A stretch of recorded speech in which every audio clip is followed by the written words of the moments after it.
శరవేగంగా పనులు పూర్తి చేసుకుంటున్న కాళేశ్వరం ప్రాజెక్టు అనుమతుల విషయంలోనూ అదే వేగాన్ని కొనసాగిస్తోంది. ప్రాజెక్టుకు కీలకమైన అటవీ పర్యావరణ అనుమతులు ఇప్పటికే రాగా తాజాగా నీటిపారుదల ప్రణాళిక అనుమతి లభించింది. వ్యయలబ్ధి నిష్పత్తికి సంబంధించిన అనుమతి మాత్రమే రావాల్సి ఉన్నందున ఆ ప్రక్రియ పూర్తయితే కాళేశ్వరం ప్రాజెక్టు అనుమతుల ప్రక్రియ సంపూర్ణమవుతుందని నీటిపారుదల వర్గాలు చెబుతున్నాయి.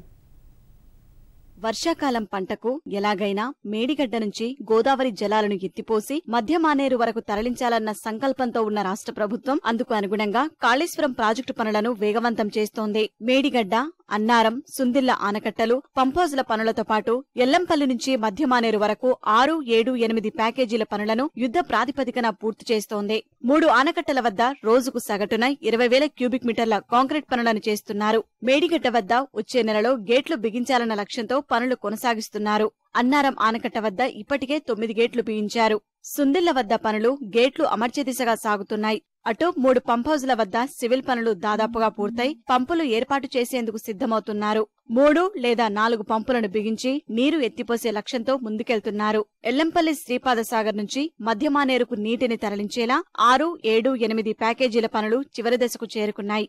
8వ ప్యాకేజీ పనులు మొదట్నుంచి వేగంగా సాగుతున్నాయి. ఇక్కడ 2 పంపుల డ్రై రన్ ఇప్పటికే పూర్తి కాగా మరో 2 పంపులను సిద్ధం చేస్తున్నారు. 6వ ప్యాకేజీలోనూ 2 పంపులను సిద్ధం చేస్తున్నారు. 7వ ప్యాకేజీలో లైనింగ్ పనులు కొనసాగుతున్నాయి.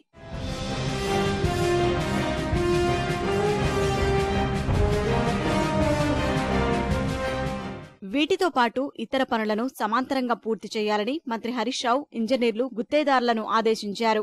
ఆనకట్టలు, పంప్హౌజ్ల పనులే కాకుండా నదిలో నీరు నిలిచేలా కట్టల బలోపేతం పనులను వేగవంతం చేయాలని స్పష్టం చేశారు. మేడిగడ్డ, అన్నారం, సుందిళ్ల ఆనకట్టలకు ఎగువన నదిలో నీరు నిలిస్తే పరిసర ప్రాంతాల్లో ఎలాంటి ఇబ్బందులు లేకుండా ఇరువైపులా కట్టలను బలోపేతం చేసే పనులను ఇప్పటికే చేపట్టారు. ఈ పనులు వర్షాకాలం నాటికి పూర్తి చేయాలని లక్ష్యంగా నిర్దేశించారు. తరువాతి క్షేత్రస్థాయి పర్యటనలో కట్టల మరమ్మతు పనులను ప్రత్యక్షంగా పరిశీలిస్తానని హరీష్ రావు తెలిపారు. అటు కాళేశ్వరం ప్రాజెక్టు అనుమతుల ప్రక్రియ తుది దశకు చేరుకుంది.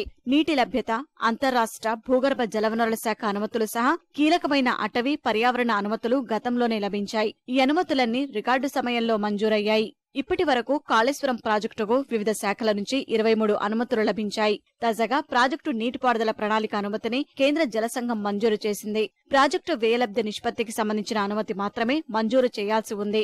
ఆ అనుమతి వస్తే అనుమతుల ప్రక్రియ పూర్తవుతుందని అధికారులు అంటున్నారు. కేంద్ర జలసంఘం ప్రతినిధి బృందం ఇప్పటికే క్షేత్రస్థాయిలో పర్యటించి పనులు జరుగుతున్న తీరుపై పూర్తి సంతృప్తి వ్యక్తం చేసింది. ప్రాజెక్టు ప్రణాళిక, స్వరూపం, పనులు అద్భుతంగా ఉన్నాయని వ్యాఖ్యానించింది. వీటన్నింటినీ దృష్టిలో ఉంచుకుని అనుమతుల ప్రక్రియ సంపూర్ణమైనట్లేనని ప్రభుత్వ వర్గాలు భావిస్తున్నాయి.